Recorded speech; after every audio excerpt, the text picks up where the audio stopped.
உங்கள் வாழ்வை வாழ. Cheers, a senior living by Casa Grande. Life begins at 50.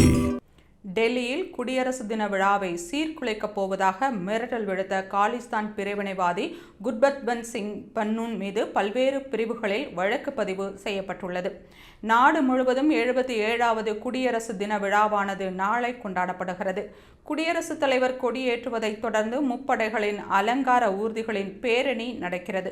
இந்நிலையில் அமெரிக்கா மற்றும் கனடாவில் மாறி மாறி வசிக்கும் காலிஸ்தான் பிரிவினைவாதியான குர்பத்வந்த் சிங் பன்னூன் இந்தியாவுக்கு மிரட்டல் விடுக்கும் வகையில் ஒரு வீடியோவை வெளியிட்டார். அதில் டெல்லியில் மூவர்ண கொடி ஏற்றப்படுவதை தடுத்து நிறுத்துபவர்களுக்கும் பஞ்சாபில் ரயில் தண்டவாளங்களில் காலிஸ்தான் ஆதரவு கொடியை நடுபவர்களுக்கும் 1 கோடி ரூபாய் பரிசு வழங்கப்படும் என்று பேசியுள்ளார். மேலும் டெல்லியின் ரோஹிணி மற்றும் டப்ரி பகுதிகளில் தனது உத்தரவுப்படித்தான் காலிஸ்தான் ஆதரவு போஸ்டர்களை ஸ்லீப்பர் செல்கள் ஒட்டியுள்ளனர் என்று அவர் குறிப்பிட்டுள்ளார். இதையடுத்து பன்னூன் மீது கிரிமினல் சதி, தேசிய ஒருமைப்பாடு, ஒற்றுமை, இறையாண்மைக்கு எதிராக செயல்பட்டது ஆகிய பல்வேறு பிரிவுகளின் கீழ் டெல்லி சிறப்பு பிரிவு போலீசார் முதல் தகவல் அறிக்கையை பதிவு செய்தனர். மேலும் ரோஹிணி, டாப்ரி ஆகிய பகுதிகளில் காலிஸ்தான் ஆதரவு போஸ்டர்கள் ஒட்டப்படவில்லை என்பதையும் போலீசார் உறுதி செய்தனர்.